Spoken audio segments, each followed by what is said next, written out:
Good afternoon from Sacred Space at Titania's Realm. This is Tanya Aarons coming to you from Brisbane, Australia, and it's another scathing hot day. I've put Charlie out in the garden and I'm here in the air conditioning. So I thought it's time to do our daily video log of my daily trauma processings and other interesting anecdotes that come to me along the way. One day I'll be making videos where I'll have only happy and cheerful and carefree anecdotes and stories to share. But, well, maybe not today. So I know that's a bit dark. I don't know what, I haven't done a preview of today's readings. Yesterday's were quite dark too. I just had my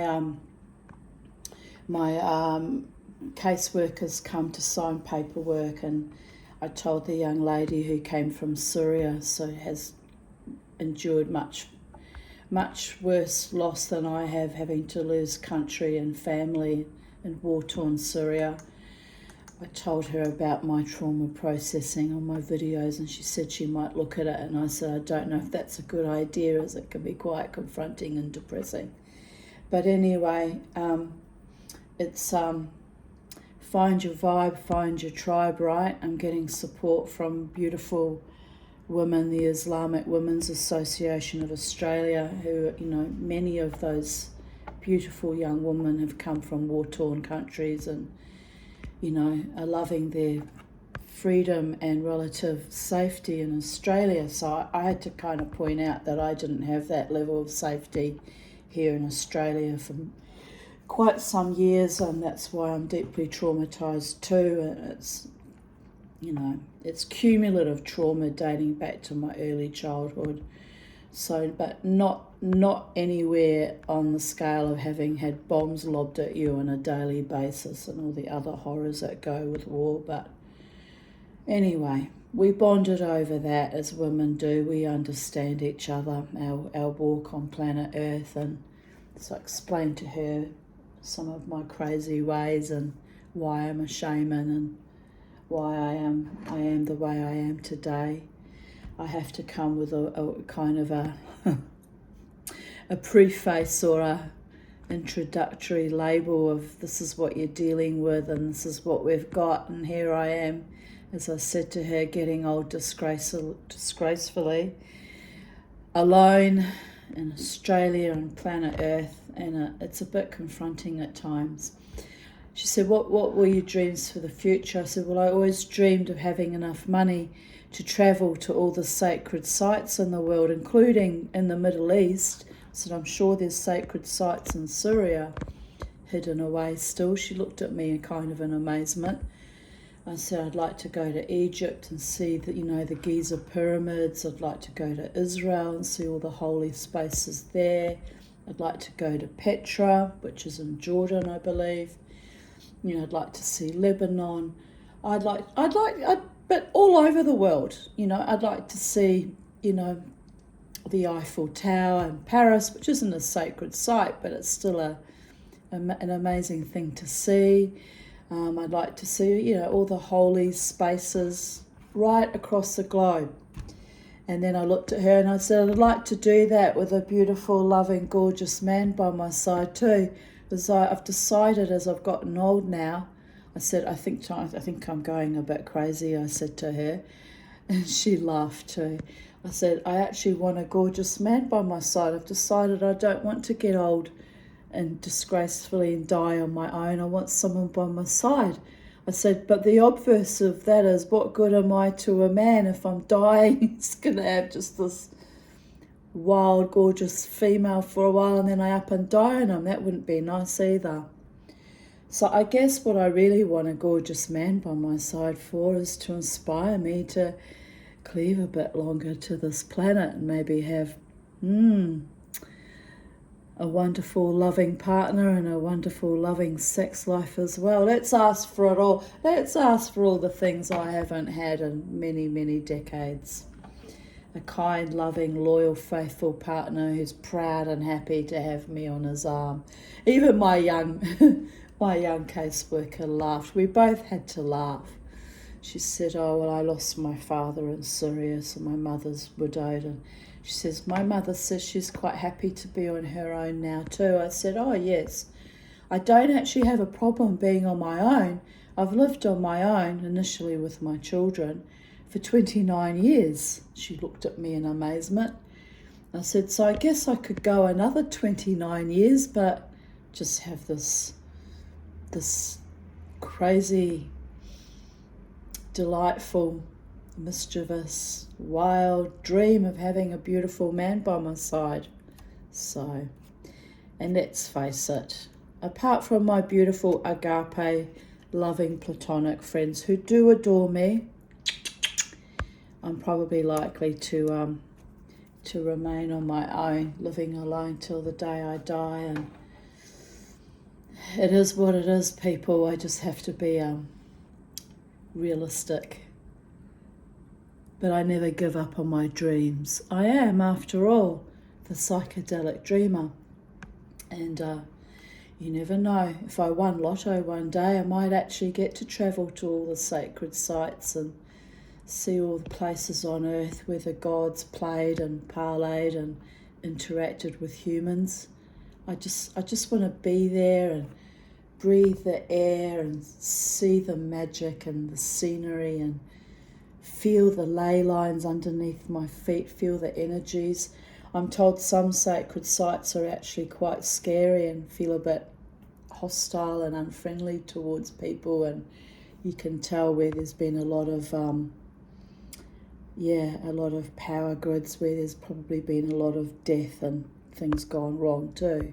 You know, let's be real. It's not all glamorous and sweet and gorgeous. But anyway, my darlings, that's my dream. I'll be 59 years in April, and my health is not all that wonderful right now. So it may not manifest, but I hope I find a lovely lover before I get too much older, though. That could manifest. Don't have to marry anyone. I could just have a wonderful, loving, romantic, gorgeous love affair going. But the trouble is, you know, it has to be sacred and sanguine and safe, and allow a lot of freedom for me and the other person too, and honour the people that are around them. So there is that. Oh. Anyway, one day, my darlings, one beautiful day, it will happen. I'm going dancing tonight. They've brought the Friday night forward to Thursday night because tomorrow's a public holiday. So I'll be out there strutting my stuff tonight, as always, dancing my wild, shamanic, tribal, moshing, wild Viking, berserker, Jewish, shamanic dance, loving what's left of my life and loving whoever's in my immediate vicinity and loving my beautiful friends that play in the bands and, loving life, l'chaim. So with that, on that note, on that positive, happy, triumphant, defiant, self-determination note, we will continue on with my daily journal, which is I have titled, "When you have explored every other option, just dance." And then I posted a photograph of a coffee ground reading that had some very interesting imagery, which I'll show you in a moment. And I entitled it, "Today's Whimsy from Sacred Space. The Eitz Chaim, the Eitz Chaim, the Tree of Life. Behold, I gifted you life." Not me personally, although I did gift life to two people. Or let's put it this way, I was a vessel of their birth, and that was another thing I failed at miserably, but never mind. There's two beautiful adult women out in the world living their best life because of me. So there is that. Anyway, this was dated the 25th of January 2020, so it's 4 years ago now. My goddess, time is marching on. I'm feeling time literally slipping between my feet like the sands of the hourglass. These are the days of our lives. Yes, I did used to take time off school to watch that crazy soap opera when I was a kid. Anyway, here we have the imagery from my cup. And I had thought back in 2020 that it looks like the tree of life. But when I had a proper look at it yesterday, here is what looks like a man wearing a long white robe, arm outstretched as though pointing to someone or reaching out to grab something. You can even see a bit of his leg and foot here. Can you see it? I only noticed that yesterday. When I first saw it, all I saw was the tree, which joined down like the Celtic tree, blending down back down to earth, which is why I called it the Eitz Chaim, which is the tree of life in Kabbalah, right? But there is definitely a person standing there, and if you look carefully again, let me try and enlarge this. Oh, no, I can't because I'm videoing. Bugger. In a photo, you can sometimes zoom in on it.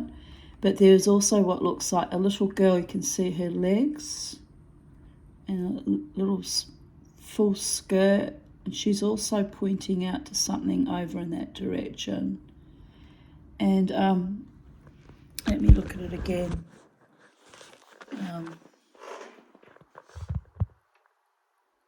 It's definitely what looks like a young girl.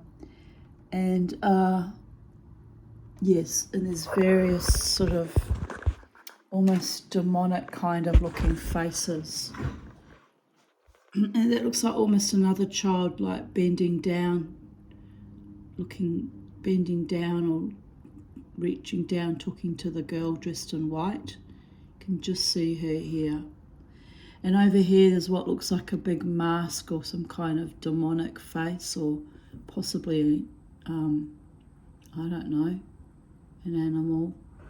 There's a few other faces tucked away, look like fairy or gremlins. That's my imagination, people.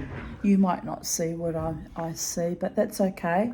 That's the joy of sharing the coffee ground readings, is it's all open to interpretation, and if you're a bit psychic, you'll see things, and everyone sees different things, and that's perfectly wonderful and okay. And so I used to share these readings, I still do occasionally, on Facebook, and see what all my shaman friends and spiritual psychic medium friends can see, and then we all compare notes, and then I try and work out what it means. I don't always know what it means, but that was a really busy cup.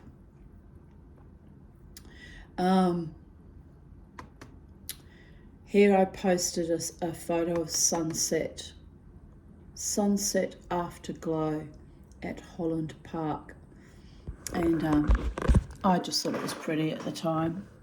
It's not that wildly exciting, but I just liked it. Took a photo. The sky was all shades of lavender, and yeah, it's just beautiful. So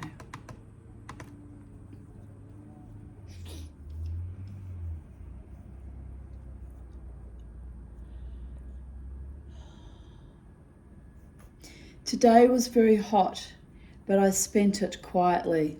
I had a visit from little Coco, and later took Beauregard and Charlie for a walk around the block. We stopped by to visit Rosie the Labrador, so I got lots more Labrador cuddles as well. She hurled herself into my lap with glee. Such a loving dog. I chatted to Margot and the children too. Then we continued on with our customary promenade and visited Blue Boy, the blue heeler. He too was happy to see me. Then we kept walking and gave Miss Coco another brief visit. Then back home we went. I love all my dog friends. I love my human friends too. 25th of January 2021. Oh, my eyes are a bit sore, I don't know why. I'm feeling a bit funny. I'm on day 4 now of that new drug, and I'm really scattered mentally, and I don't feel ill per se. I was a bit unwell yesterday, but my brain feels like I'm doing little flibbity gibbets. So so you notice I look a bit agitated and hard to focus. That's why. I got a bit of a shock yesterday because my psychiatrist told me that this drug deposits little fibres in the lining of your brain, and so it's a risk of Alzheimer's and dementia. My mother died of advanced Alzheimer's, so I know how horrific that is. So I just stared at him. I went, well, I'll try it for a week, and if I don't get any improvement with my bladder, which at the moment it's not doing shit for me, I was up peeing again all last night, on average at some points of the night, every 15 minutes.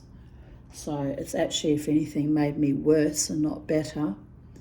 So I'll try this drug for a bit longer because I've got to give it time for my body to accept and cope with it and let it do its thing. And if it's not working in a week or two, I'll just go back off it. I can't be up pishing all night every 15 minutes, people. Like, that's just crazy making.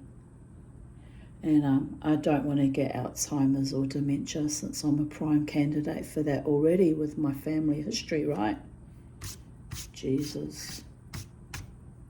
Not that Jesus will help me. Sorry to all the Christians, by the way. It's a habit of a lifetime. I was raised a Christian little girl as a Lutheran for the first 12 years or so of my life. And I just got into the habit of just blaming everything on Jesus, but you know, it's just an expression. It's just a blasphemy. I know it's a blasphemy, but you know, the Holy One forgives me because he knows I just have certain modes of speech due to my lifetime of very severe, serious, complex trauma. So there is that. But yes.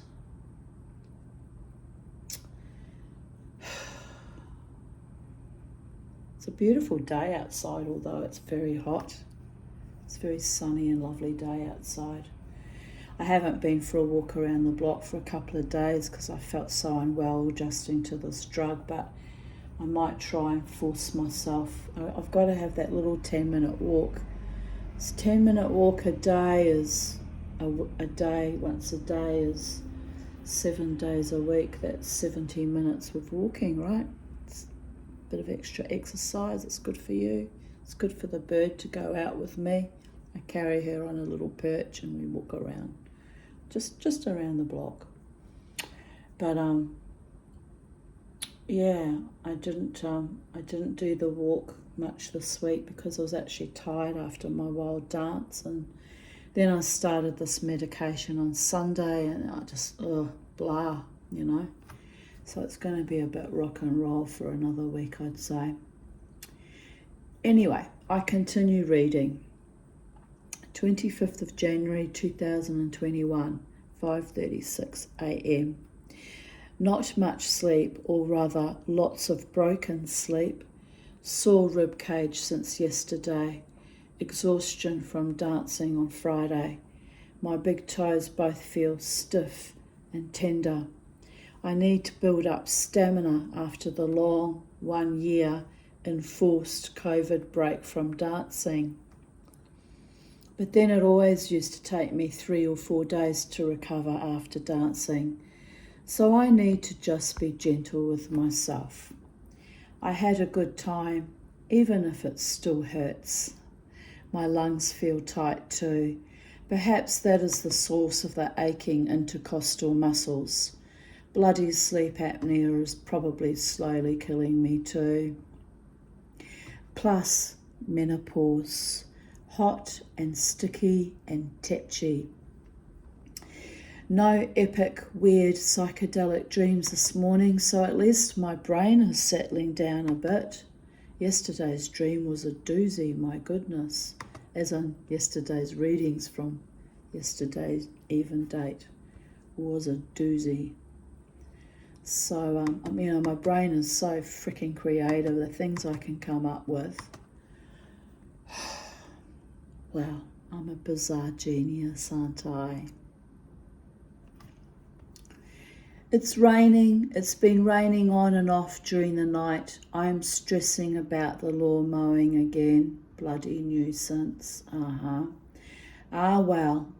I bought an apothecary cabinet on Marketplace, so I'm going to pick that up at 2 p.m. So I am excited about that.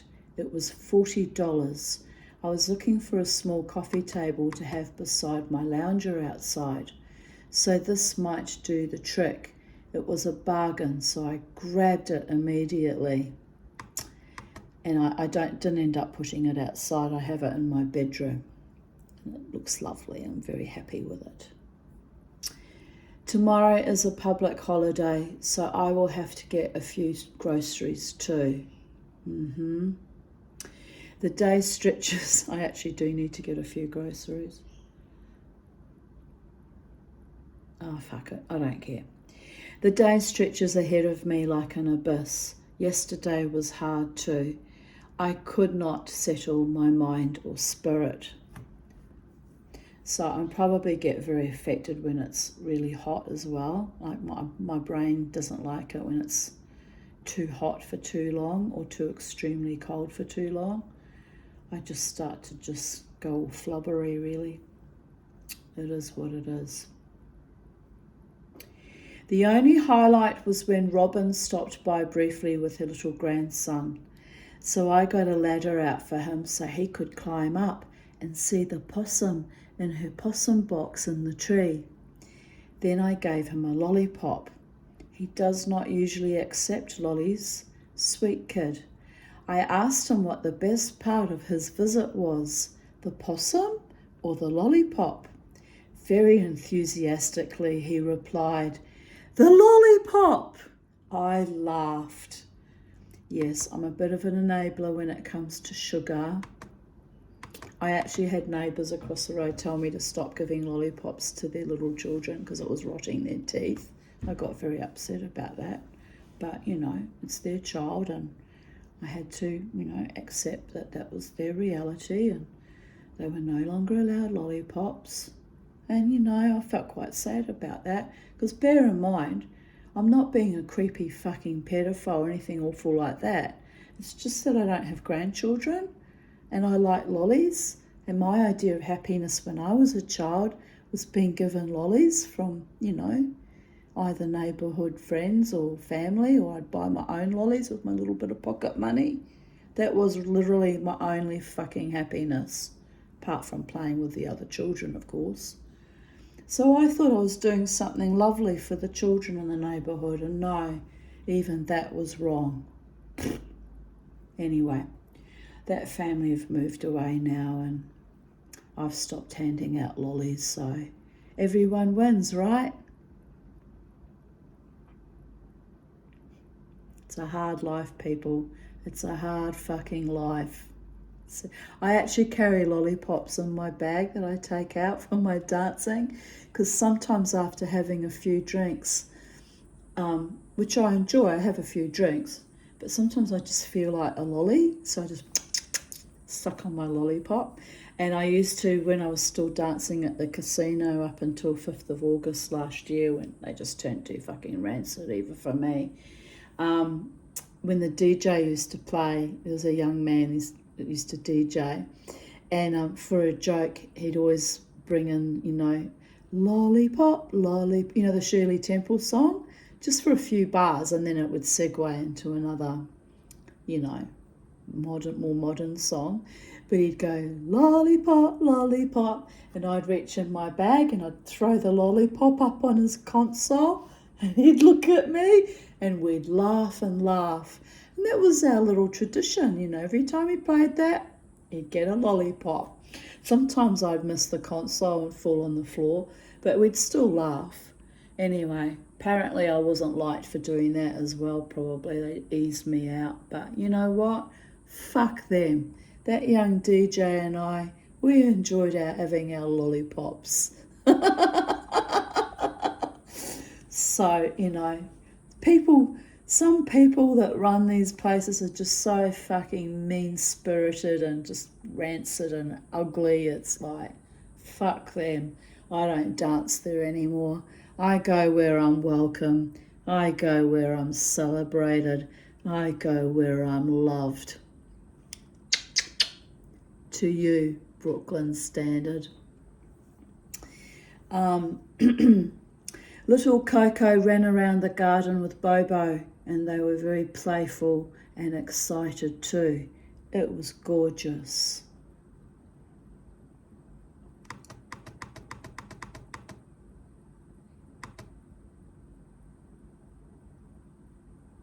So this is a memory from 25th of January 2014. I wrote,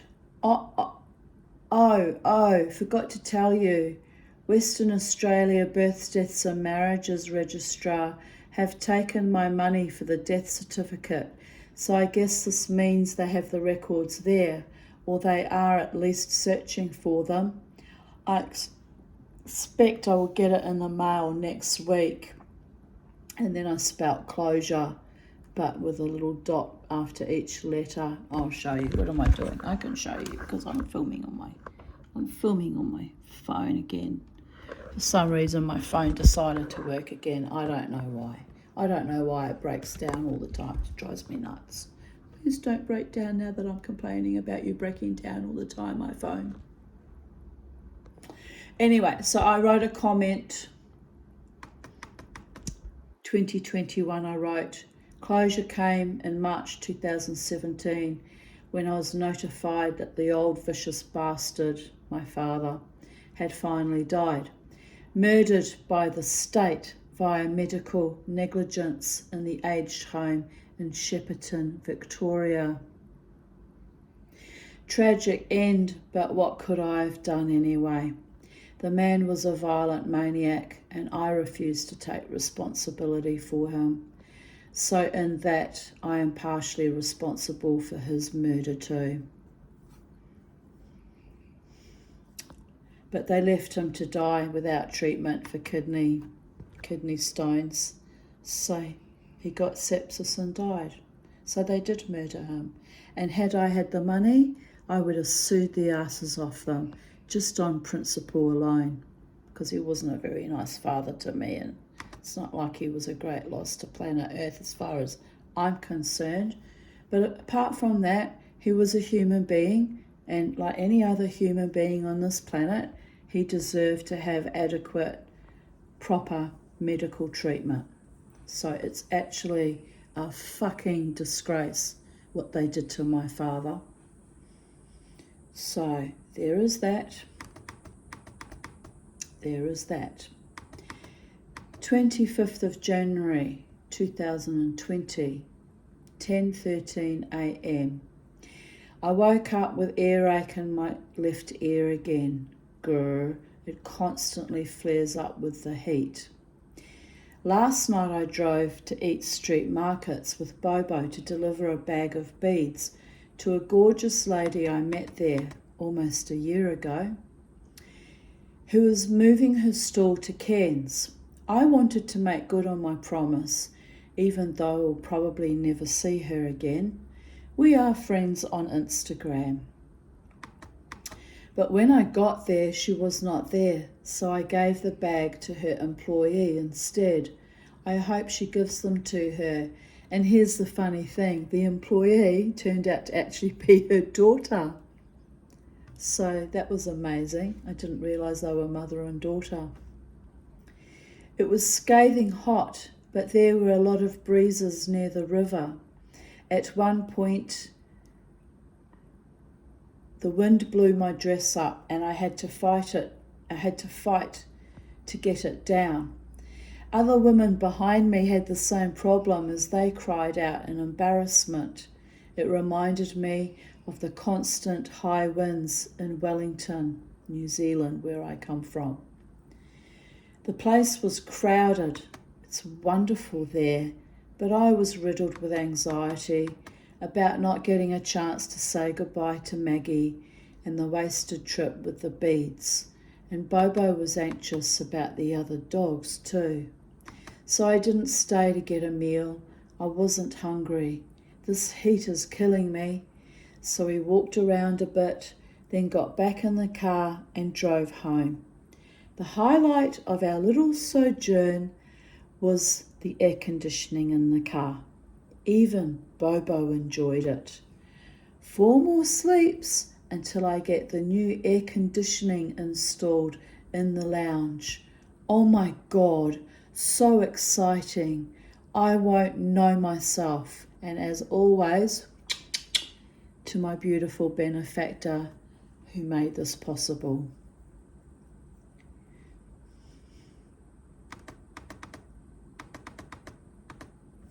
I made an executive decision to get properly dressed, minus a bra, but now rivers of sweat are pouring from me. It's humid. It's Australia. I can hardly wait for my wonderful benefactor's aircon. Maybe I should take another drive as the car aircon is sublime.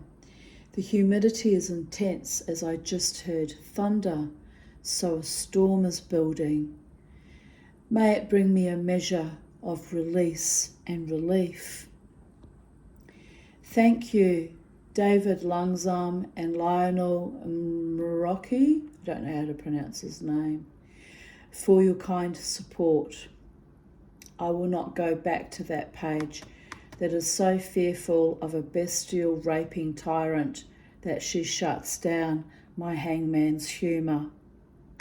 I do hope Trump is removed expediently, the legal way, but I want no part in a news page that scurries for cover and accuses me of a huff when I state the fucking obvious.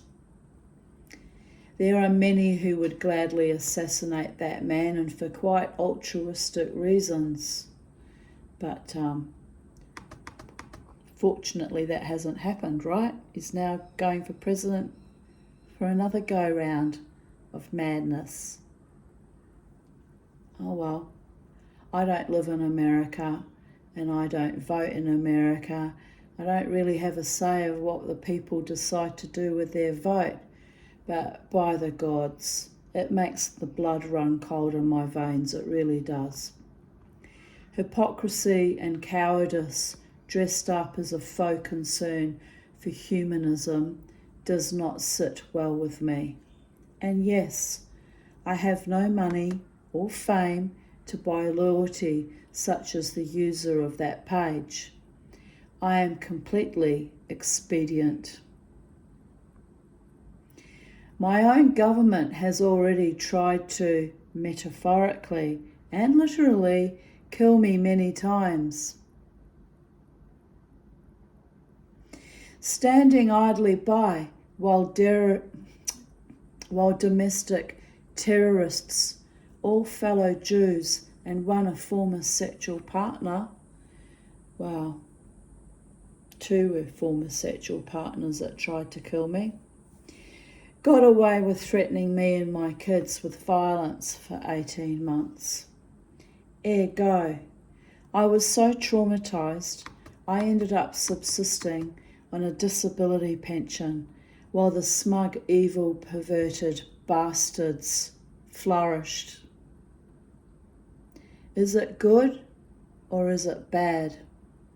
That I can see where Trump is heading because I have a lived experience of severe, deleterious abuse and trauma? It simply is. I am actually a good and peaceful person. How can you know? Of the 12 people who utterly destroyed my life over and over again, there are still 8 that are still living.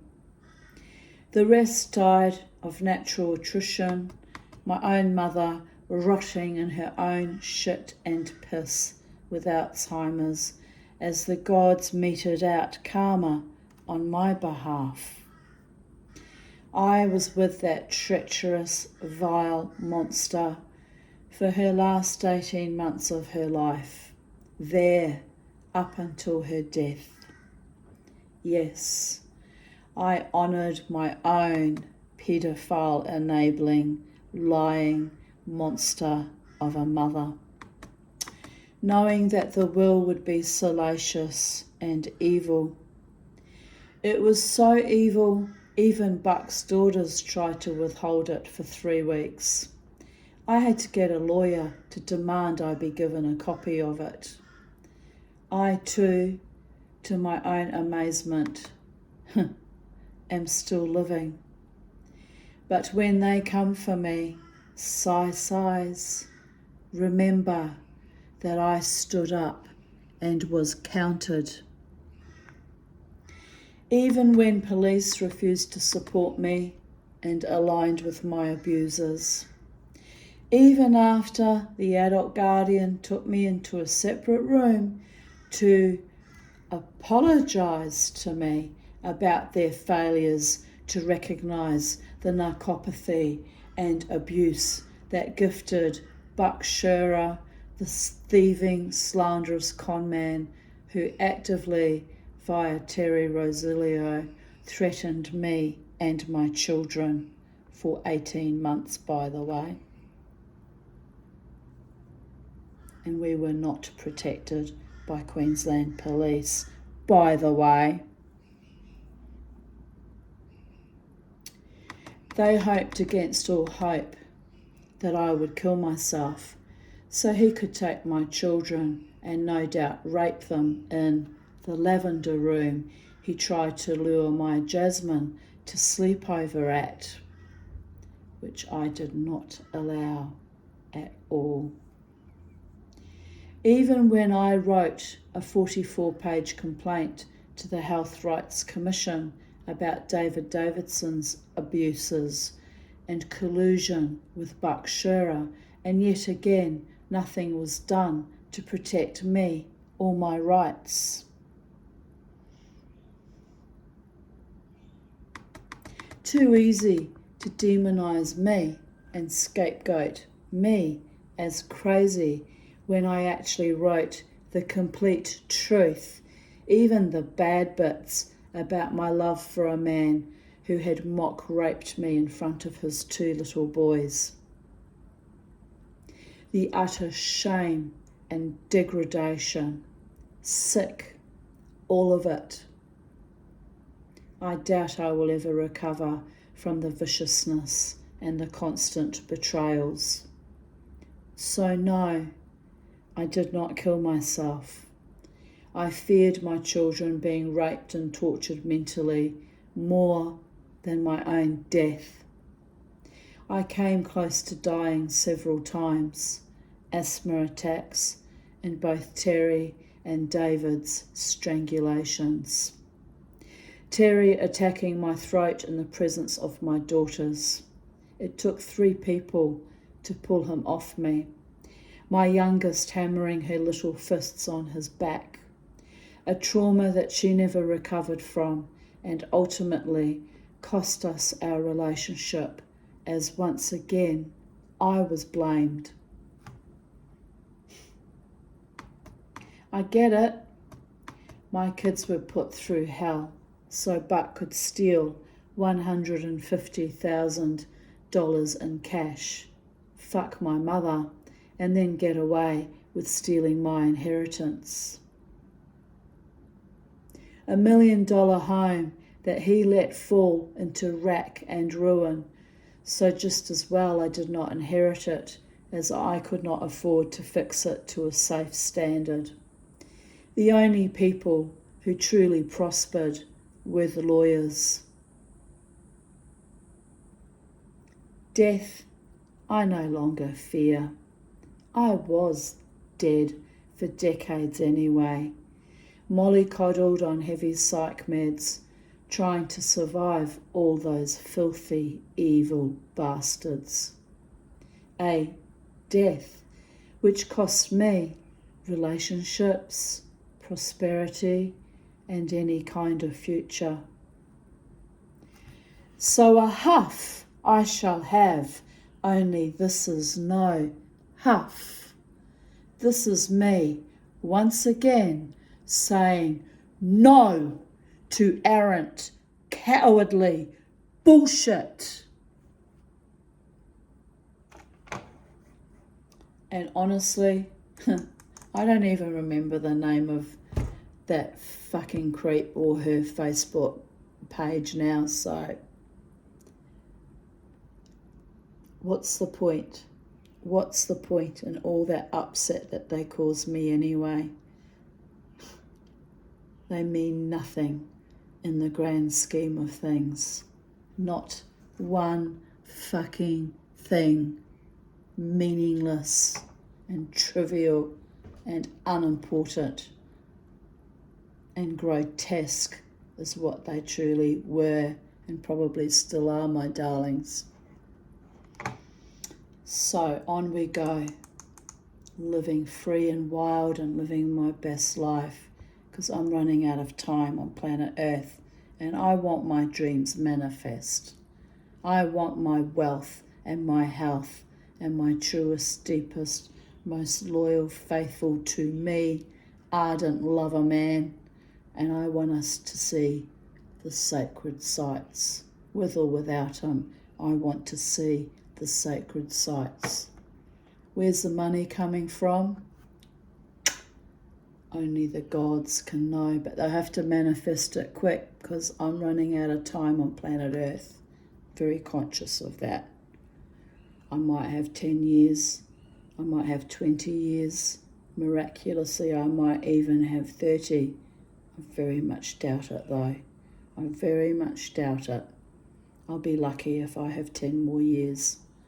But I want from now and for however much time the gods allot me to stay on planet Earth, I want my life to be beautiful, loved and loving and kind and sweet and authentic and generous. I want my true love partner. I want us to be together and rejoice in each other's beingness together. I want my true friends and my true family loving me and surrounding me. I want my tribe, my community loving me and surrounding me with sweetness and kindness and support.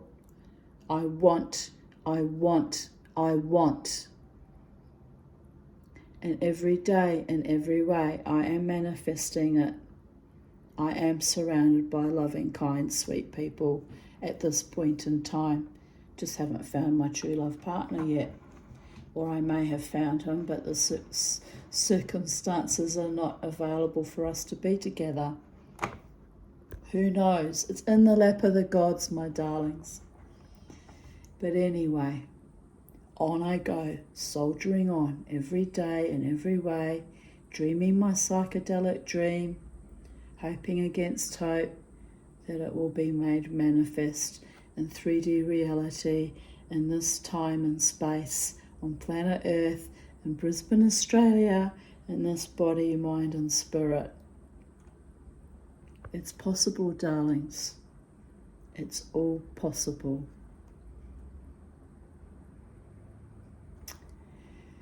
25th of January 2019. Just had a cold shower as sick of being drenched in my own sweat. Not pleasant at all, but water is life.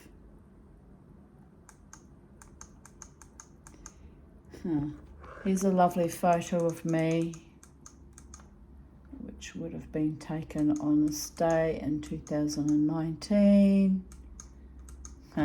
Because I'm a shaman, I was wearing my shaman regalia.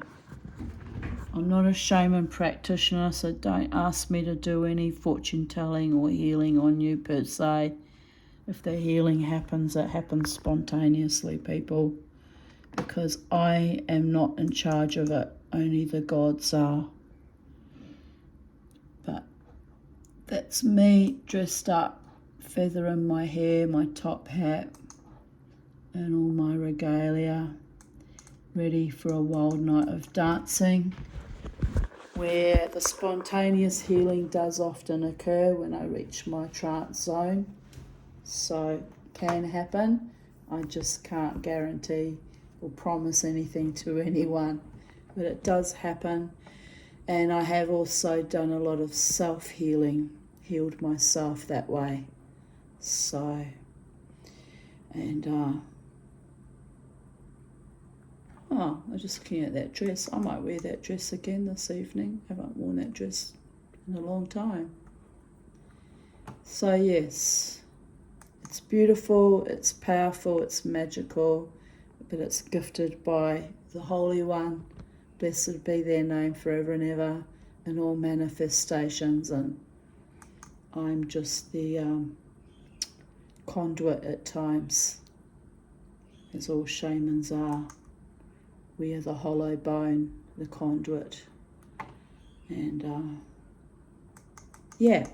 anyway. A shehechianu, that's Hebrew for a special blessing, we say for the first time something wonderful happens. So, first night flowering water lily of the season. There she is. She was a beauty. She only comes out at night. Like Mama T. I do my best work dancing wildly at night too. I'm a night bird. So I've always been that way. 25th of January 2018. Thank you, God and the angels, for another beautiful, magical day in Byron Bay with my daughter, my nephew Mark, his wife Ruby, and their children Aisha and Isaac. They had just migrated to Australia, so I wanted to show them. They wanted to see my favourite place, Byron Bay, so I took them down there. We had a lovely day. I feel blessed and much loved, valued and appreciated. Byron always restores my fragile, battle-worn neshama, soul, to her default state. Places of power and miracles and people who love me as I am without judgment or negativity, or who love me as I am, that should be, without judgment or negativity, are always a welcome experience. Crystal and I stayed a bit longer and had falafels at Orgasmic Falafels, which is my favourite place to go, and a lovely walk in the shallows. She took some lovely photos of us, which I will share when she sends them to me. My feet and legs grew very weary by night time, so my darling daughter drove the car there and back. I taught her how to use cruise control. We got breathalyzed before we left Byron town, but we had only drunk water. Yeah, I had some weird nerve pain in 2018, and my left leg would literally just go really weak and I'd almost fall down. I don't know what was the cause of that. Must have been some medication I'd been on, or it was really quite freaky though. I didn't think I'd be able to even walk to the car. That's how weak I was, but I managed it, and I was lucky that my daughter was able to drive back because I wasn't in a state to drive. It was so, my leg felt so weak. Anyway, we had a cup of tea back at my place, and Crystal took my car as she needs to move stuff from her friend's apartment as they have come back early. So tomorrow she's finding alternative accommodation. She refuses to stay in my home, for even one night. Whatever. I am very happy after the best summer I have had in many years. Lots of visits to Coochiemudlo Island and Byron Bay. Lots of precious time spent with gorgeous friends. And now my crystal girl. Now, 2018, she'd not long come back from the UK and Ireland. No extreme tooth or jaw pain, but weakness in my legs, feet and right elbow, but that is just from fatigue. I think if it was properly explored by a decent, honouring, respectful doctor, they would have found it was nerve pain actually, something wrong in my nervous system. But look, they don't care and they just leave me constantly to die. And the only doctor who advocates and fights for me is my psychiatrist, really, and that's it. That's where we're at. It's astonishing, people. Yay! The Tanya is getting better and will hopefully be fully healed in the next few years. Working on it, still working on it, but my leg is better. But it was scary there for a couple of years. It's all so miraculous and joyous and amazing. 25th of January 2015, 5:14 a.m. Another lovely night hanging out with Helen. The things we saw, which cannot be unseen. Festy men having their moobs played with. Sleazy married footballers being caught out on flagrant. I laughed so hard. Revenge is a dish best served cold. I shall sleep well, safe in the knowledge that I am safe from all that crap for now. Helen Ann wrote, "What a funny sight. Who needs movie tickets or tickets to a show? Entertainment galore and a bit of comedy all rolled into one at the casino." I replied, "Yes, it was rather primitive and insane, lol. The trolls were hilarious. Saw the meathead footballer outside with you-know-who in the morning. I just ignored them." 4:28 p.m, up and at 'em. I will be resting tonight, methinks, or that is my plan. Still processing the shenanigans of the trolls last night. Pure comedy. By the end of the night, one of my mates was declaring loudly that I am in the Mossad. I said, "Now, darling, you have just blown my cover. Whatever will I do now?" Security kept throwing me odd looks. I wish I were Mossad, but I am incapable of blending in and merging with the mainstreamers, so I would not make a very good international spy. Ha ha ha. She kept telling her new beau that I was Jewish and lovingly repeating the Hebrew, God's name, on my tattoo. Then she asked me if I do Krav Maga. I said yes, with my wit, humour and attitude. Then she asked me for my coral necklace, which is part of my inheritance. I said, "No, get your own. Emulate is fine, but get your own material." Ha ha ha. Drunk people, very funny. I won some money last night, but gave $25 of it to my homeless friend, as he had showed me a fine for littering for $227 the cops had given him just before I arrived. Fining a homeless man. What the fuck? I was outraged. The place was trashed Friday night, the night before, but fining a homeless man who put down his coffee cup is insane when they could be fining all the wealthy, drunk gamblers that trash outside night after night. It really is disgraceful how they vilify and marginalise the poor and the disenfranchised, but the wealthy are allowed to trash or do whatever they want, right? It's fucking disgraceful. So anyway, I don't go to that place anymore anyway. It's got too filthy even for me. And that was aside from the litter, just saying. 7:08 p.m, stinking hot. So Gail, Talia and me are going to Southbank for a night swim. Woohoo, Helen wrote. Walk across the bridge, Tanya, and have a dance at the casino, lol.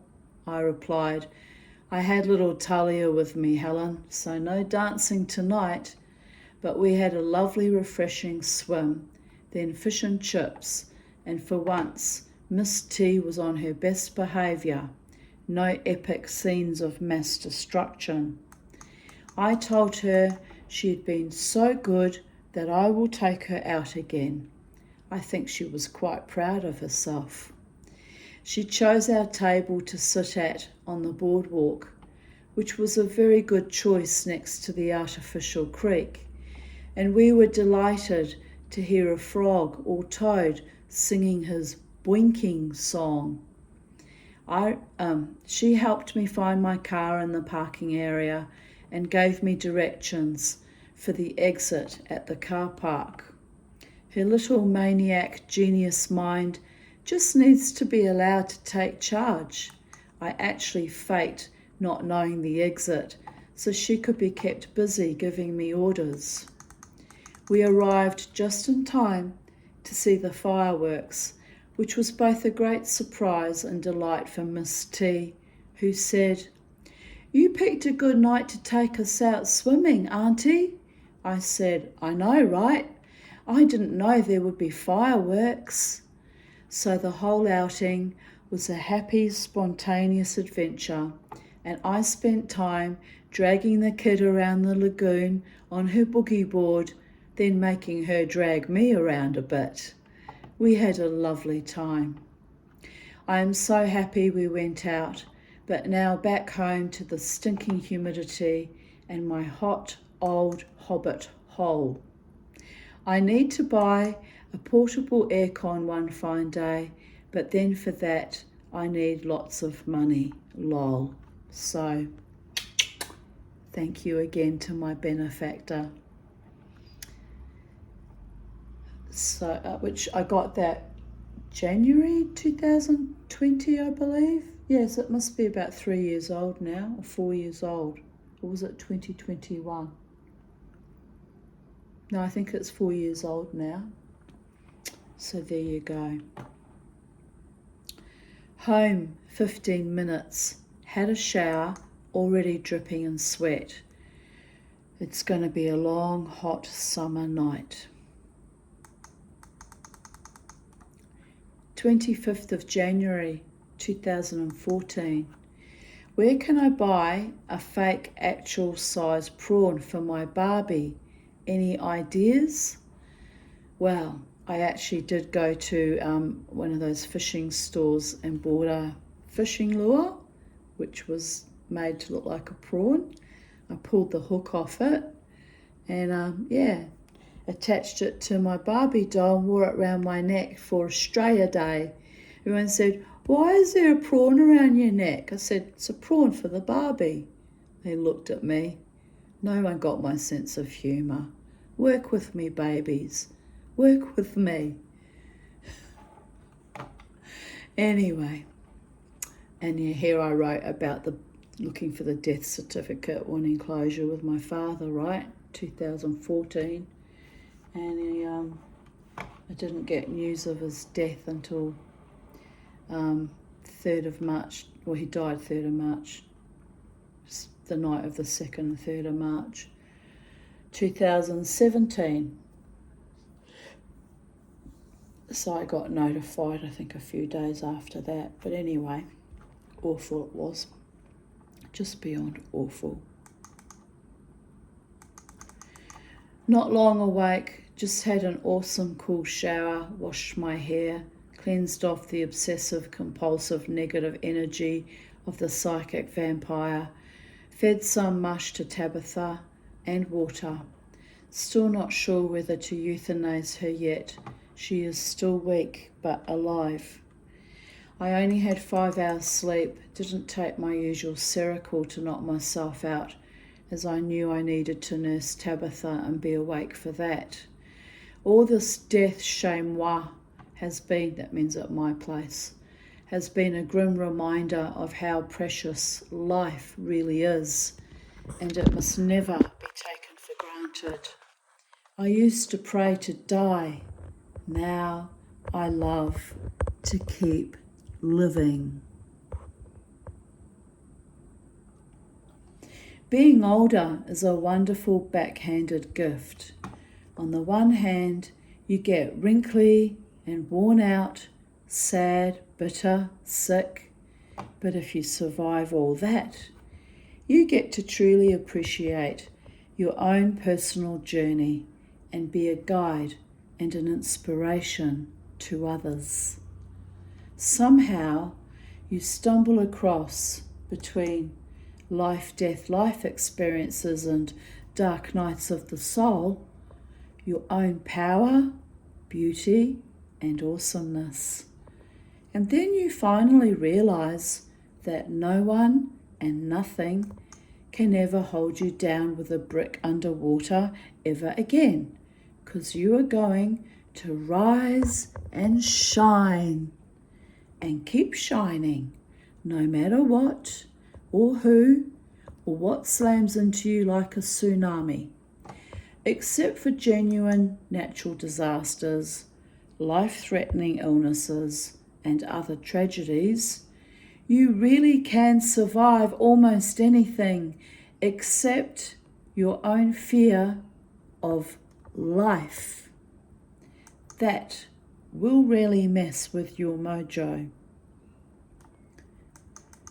When you grow into your own personal raison d'être, which is French for reason for being, your own mana, your own universal consciousness, that is unconditional love and other yummy stuff, like loving psychic vampires but having the nous to finally say no. You earn, like a merit badge from the Holy of Holies, your own happiness.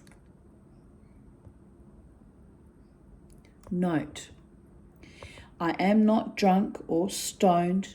I could only afford 2 drinks last night and was designated driver.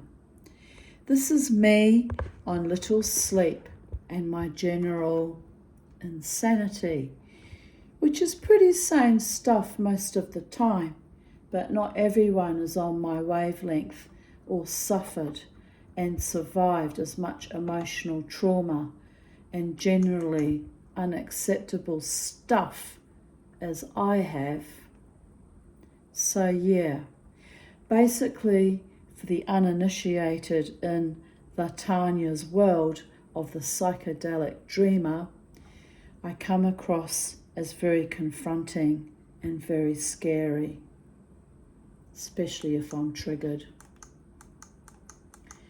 Those who know and love me best just nod and smile and might occasionally give me a hug. Oh, all together now. Oh. I just ended my friendship with Gail. I told her I was tired of her dumping about Pedro on me, then making up with him. It's toxic and destructive. So she ended our friendship. Wow. I have listened to her dumping on me about that man for 12 years. And when I finally tell her that it's sickening, she gets mad at me. Lol, instead of the asshole. Well, I guess I'm glad I'm free of that shit at last. Mind you, Although he could be an arsehole to her, I was very fond of Pedro. Like, we were friends too. But man, they could be so mean to each other. It was insane, the whole thing. I got sick of listening to the garbage. I really did. Anyway, here I write. I have to pay her back the money I owe her and get my costume jewellery back. And then peace at last. Phew. I wasn't expecting to come home from a night out to get this nonsense from her at 6:30 a.m. And by the way, she had a history of trying to sabotage my nights out too. In fact, sabotaged a few of them. She ruined my night out on 13th of December, whining about Pedro. Then I took a break from her BS over the Christmas period for 2 nights. Then she started up again the other day about how it's over with him. Then this morning tells me she's back on with him. Oh my fucking God. I'm exhausted from years of this shit. She's acting out with me because I've been busy with a dying chicken, other friends, and my daughter. Well, sorry, but my world doesn't revolve around Pedro and his control issues and her need to leap how high just for the sake of having a man in her orbit. Like, not my monkey, not my circus. I don't have to live like that. So here we go. 6:25 a.m. Been out all night with the unmentionable creature from the Black Lagoon of memory at Irish Murphy's. We danced all night. I got rather tired and as a consequence rather mad at 3 a.m. When I say mad, that's when I'm often my funniest and my wittiest, because I go on like my fifth overdrive, my fifth wind, and then I'll be quite blunt but witty and kind of funny, and stream of consciousness will flow from my tongue, and sometimes I can be a bit mean at 3 a.m, but usually it's just hilarious. It's great fun, actually. If you've ever been around me at that time in the morning, when I'm past the point of no return, I'm exhausted, it can be bloody hilarious.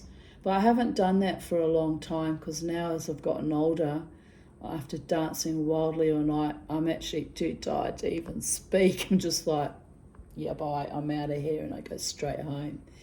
But in those days, I would be like, blah, blah, blah, blah. And it was quite funny at times.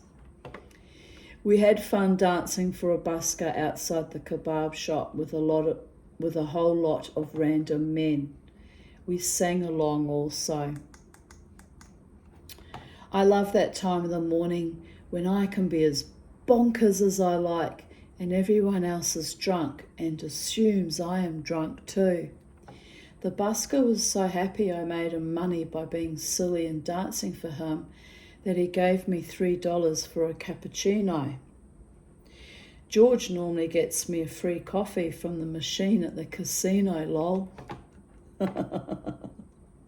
Oh dear goddess. Anyway, it was a very cool night. Glad I went out, even though I was sick at heart about Miss Tabitha. She is still alive.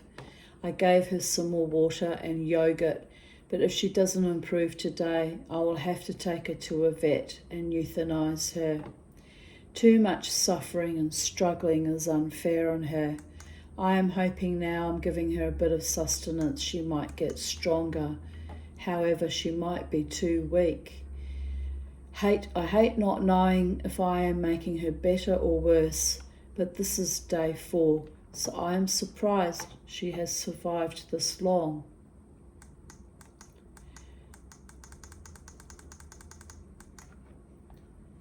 And you would have seen the look of sadness drift across my face. This used to be my favourite photo of me with my mother. And now I just look at it and I just feel fucking nothing, man. Just sadness.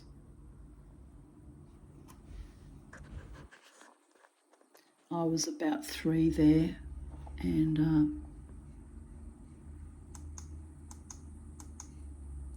my mother with her exquisite taste, beautiful shoes, her beautiful legs, which I did inherit, and me swinging on the swing, babies. When you don't know what to do about your life, just swing from the fucking chandeliers or dance. 25th of January 2012.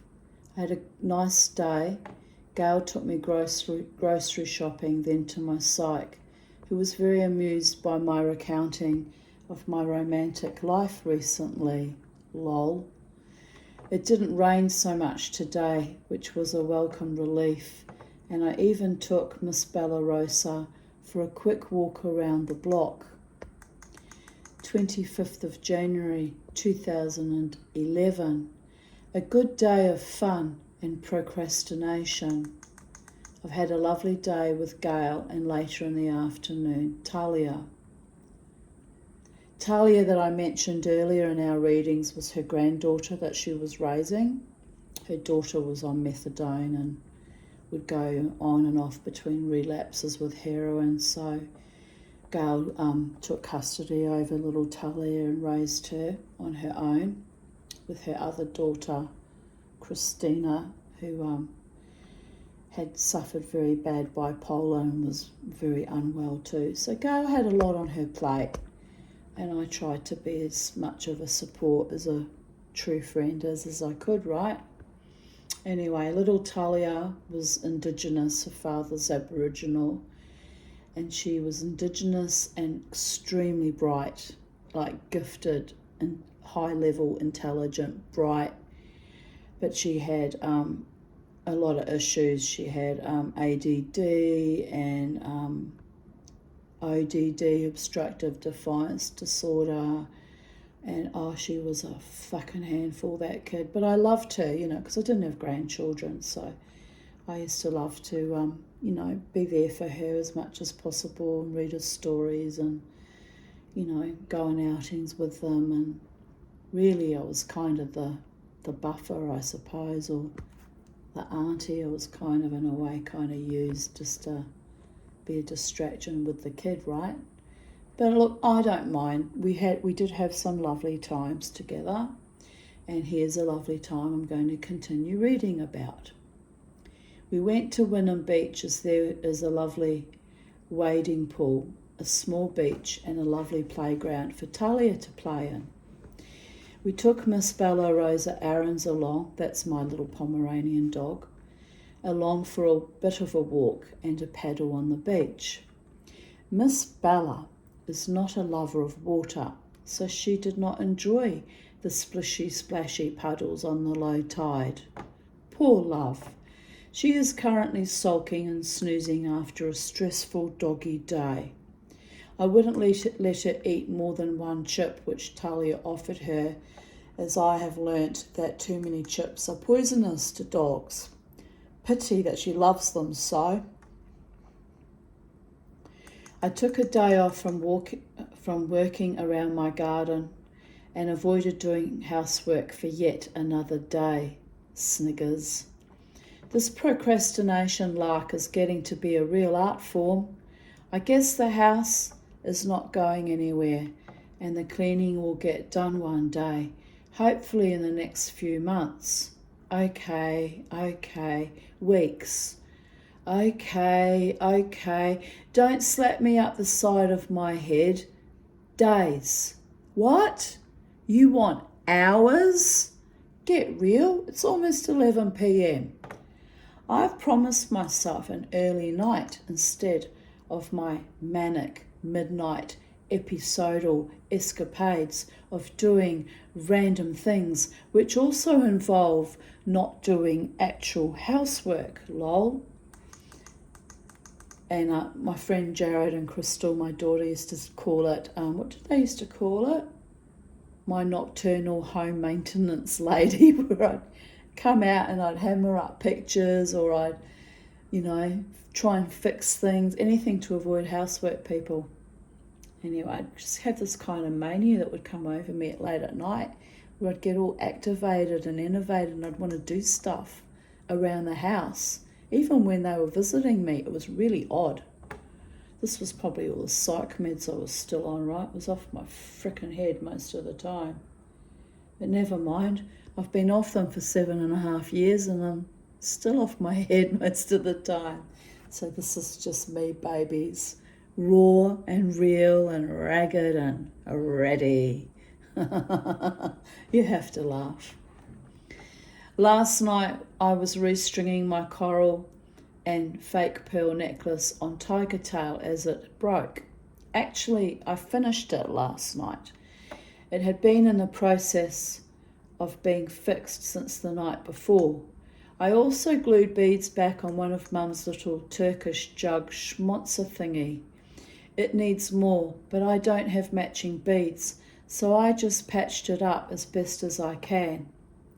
I stay up until 2 or 3 a.m, obsessively fixing or plutzing with little things. I even loaded the bathtub with dishes to do, but well, I had a good day out today. Dishes tomorrow with fresh water, laughing out loud.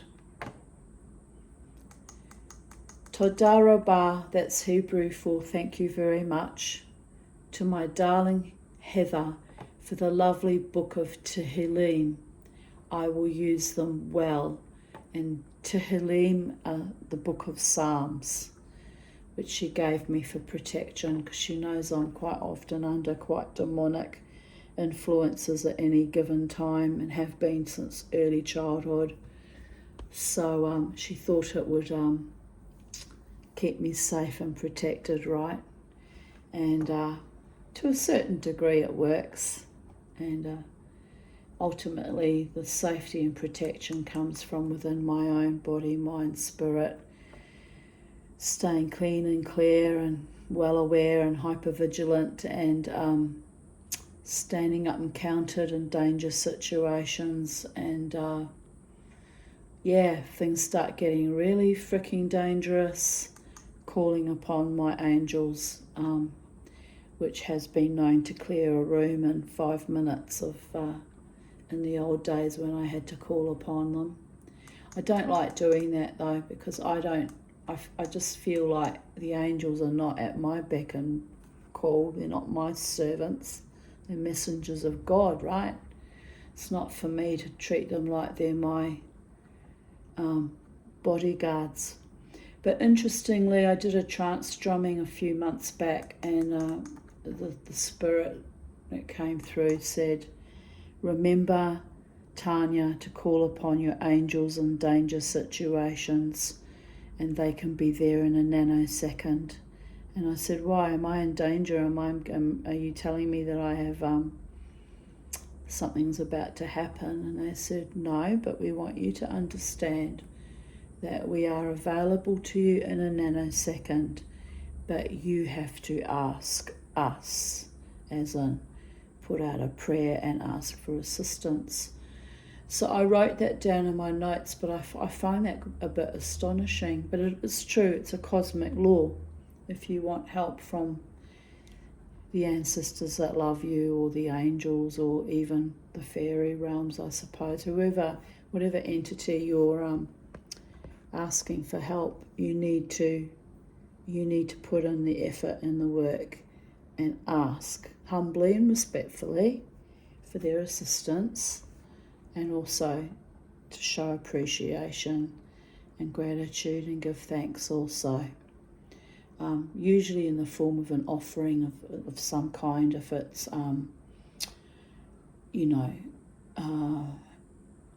spirits, earth spirits, or fairy realms. But the higher vibrations, like the archangels and the angels, they're usually quite contented with a simple thank you, but if you want to show genuine appreciation, you can, give something to charity, give some money to charity, or do a kind deed for someone else, or pay it forward, So yes, so a please, or not a please and a thank you to the fairy realms, because I see it as a form of binding them to you, but a request and an expression of appreciation afterwards is the transaction that goes with that, asking for interdimensional or ultra-dimensional assistance.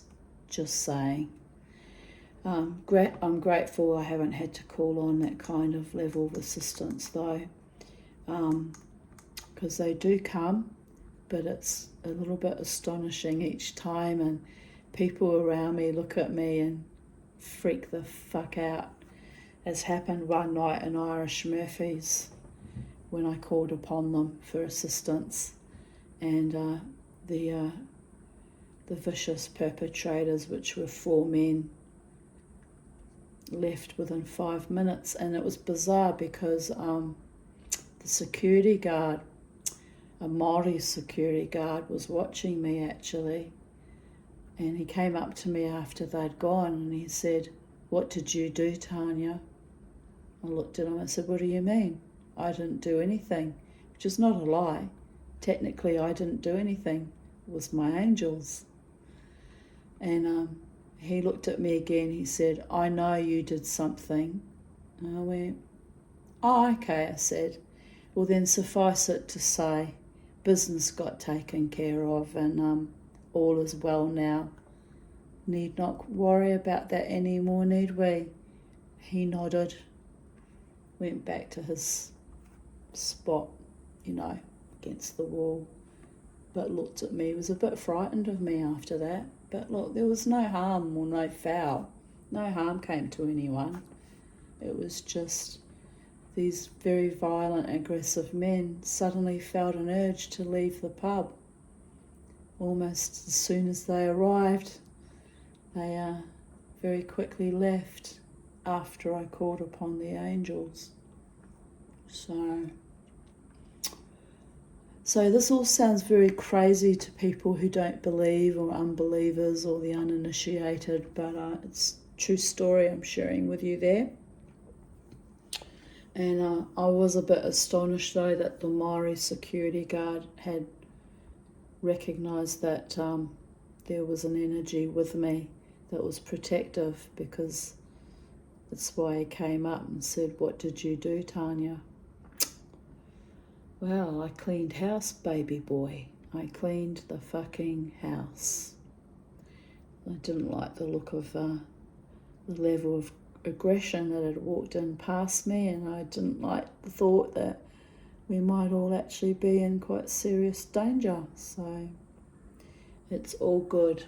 It's all good. And as I say, I haven't done that in many years. I haven't had cause to, unless I see something really escalating out of control.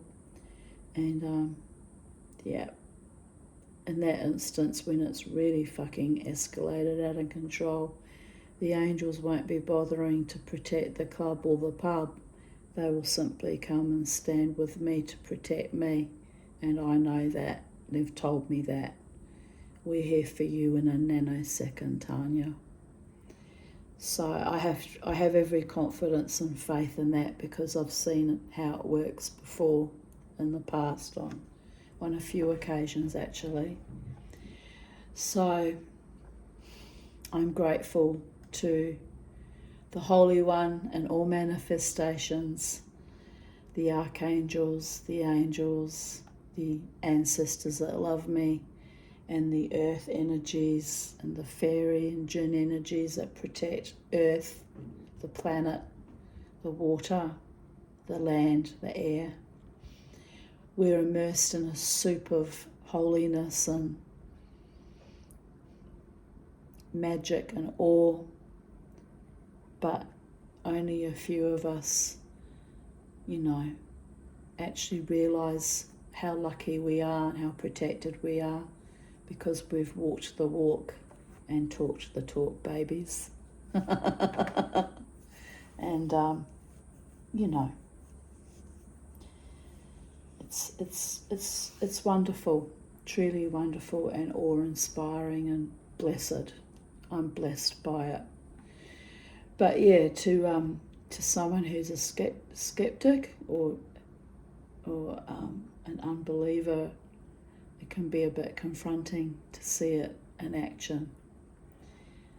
But seriously, that Māori security guard must have had gifts or abilities of his own, because I didn't show anything overtly that I'd called upon the angels. I was just still swaying to the music, dancing my dance. So he must have seen the energy surround me and protect me. He must have had his own gifts, as a lot of Māori people do, because of their spiritual traditions. Not all, but by and large, you know, Indigenous people tend to be a little bit more spiritually aware. So that's my story, that's my truth, that's my life experiences I'm sharing with you. And it's 31 degrees and sunny. And I'm a bit hungry. I have to make something for lunch. I feel a bit hungry today. So on that note, I'm going to go and eat something. Oh, it's now 2:39 p.m. No wonder I'm a bit hungry. I did have a piece of toast before I began this video, but I hadn't had breakfast, and it was a very late breakfast, sort of lunch type thing. So Mama T is hungry, and when Mama T is hungry, can we say, never leave me hungry, darlings. Never, never, never let me be hungry. So it does get a bit dangerous when I'm hungry. My daughter's the same, chip off the old block. So I'll go and I'll have something nice to eat. Maybe I should go down to Woolies and pick up a nice salad or something. I feel like something cold. Or I could make my own salad and stop wasting money on buying food out all the time, because that's getting ridiculous, by the way. Food is expensive now. But anywho, I'll rustle something up and there will be something to eat, and then I might have a little rest because I need to get my energy up again to go dancing tonight. So have a beautiful day. Celebrate the holiday tomorrow. For the Aboriginal people, it's Invasion Day and a day of mourning. And